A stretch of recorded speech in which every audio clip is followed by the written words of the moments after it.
তো বন্ধুরা দেখলেন আমি এটা কি করছি। এটা করছি বেসন পিঠ, যেটা হচ্ছে মহারাষ্ট্রিয়ানদের খুব জনপ্রিয় খাবার। এটা আপনি মহারাষ্ট্রে বেশি পাবেন।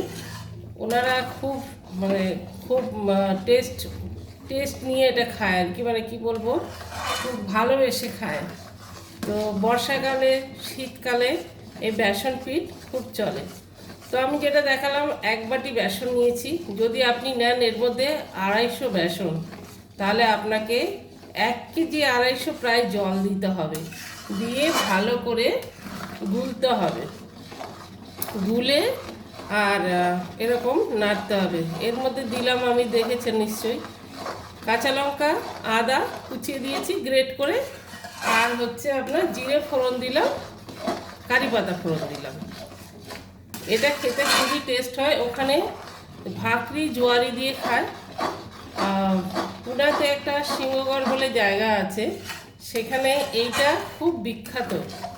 যদি আপনারা কোনো সময় পুনা যান, তাহলে আপনারা সিংহগড়ে যাবেন, দেখবেন বেসন পিঠের চমক, ওখানে বলে বেসন পিঠের চমক চলে।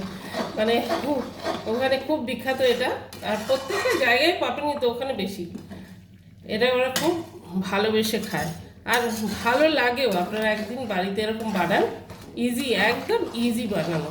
এর উপরে আমি একটু ধনেপাতা ছড়িয়ে দেবো। আর এটা হয়ে গেছে প্রায়, শুকনো শুকনো হবে।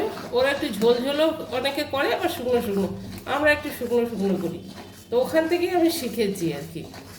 তো আপনারা একদিন বাড়িতে এরকম বানিয়ে খান, আর খেয়ে আমাকে কমেন্ট করবেন যে কেমন টেস্ট হলো। চালের রুটি, জোয়ারি আটা, রুটি, ভাকরি, এগুলো দিয়ে খেতে খুব ভালো লাগে। আমরা খাবো আটার রুটি দিয়ে। চালের রুটি দিয়ে সত্যি খুব ভালো লাগে। আমি ভাবলাম বন্ধুদের বলেই দিই যে কি বানাচ্ছি আমি এটা। তো বন্ধুরা, হয়ে গেল বেসন পিঠ। কেমন লাগলো আমার এই রেসিপিটা একটা কমেন্ট করে জানাবেন প্লিজ। আর যদি ভালো লাগে তাহলে লাইক করবেন আর সবাইকে শেয়ার করবেন। আর যদি মন চায় তাহলে সাবস্ক্রাইব করবেন।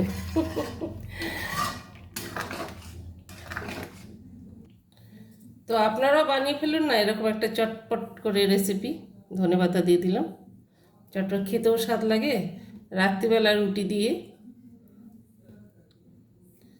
সময়ও কম লাগে।